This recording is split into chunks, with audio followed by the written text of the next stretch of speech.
I'm back outside, back in the item label hoodie, back walking a dog, and now I'm back answering faster-than-light science questions. So your question, which TikTok has probably removed by now because it's acting really wonky about older comments, is would time dilation happen in sci-fi shows like Star Trek, where there is a warp drive that kind of hand waves away the laws of physics, and now you can travel faster than light? So here's the thing, sci-fi can hand wave away whatever laws of physics it wants, right? But time dilation isn't just this thing that happens when you get close to the speed of light. It's a consequence of the rest of the universe having a speed limit. Like, examine the infamous barn door problem. You go faster than light, you experience length contraction. But that's only for an observer. So let's say that a train is moving close enough to the speed of light that it can move through a barn, and the doors on either end can close and completely close it in, and then open again before it gets out.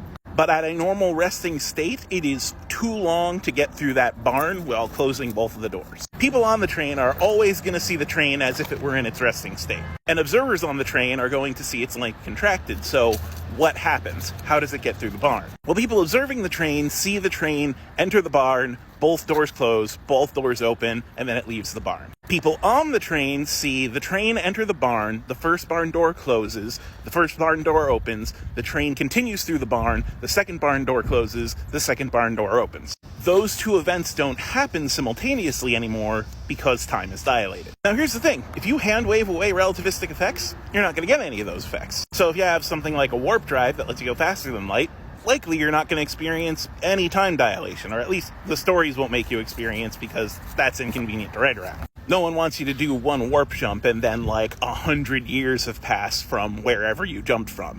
Unless, the episode's really cool. But the weird thing, though, is that the rest of the universe still obeys the laws of relativity, which means weird stuff happens when, one person breaks it. For example, let's say you're not warp jumping light years away. Let's say you're warp jumping just far enough away that you could see where you warp jumped from. Well, you will have arrived there before the light that bounced off you at the moment that you jumped got there. And so if you were watching the universe play at normal speed, you would warp jump, and then you would look out the ship to see yourself warp jump. Further away you go, and the quote-unquote faster you go, the longer it's going to take that light to reach you. Meaning, as you watch the universe play out in normal speed up until the point that you warp jumped, you're seeing further back into the past the faster you travel than light. And that's why sometimes it's said if you could travel faster than light, you'd be moving backwards in time. Because now let's think about this in reverse. Let's say a star is going to explode, and the crew of the Enterprise is going to stop it. I don't know, don't criticize me, I don't write for Star Trek. If I did, I'd have a lot more money. That star is going to explode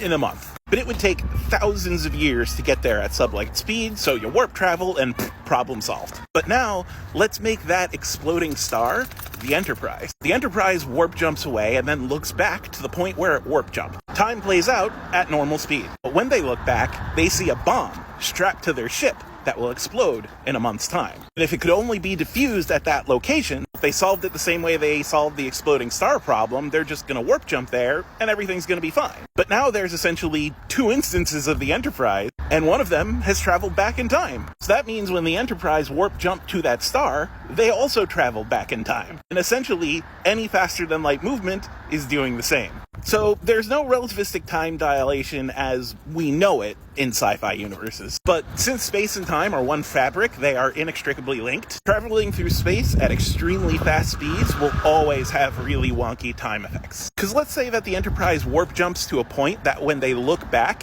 they see far before they started to warp jump. But light still has to catch up to them. Then they warp back to the point in time that they see before they warp jump. Now, just by traveling between 2 points, they've traveled back in time. Repeat ad infinitum, and you have a free time machine. Well, free if you own the Enterprise, at least.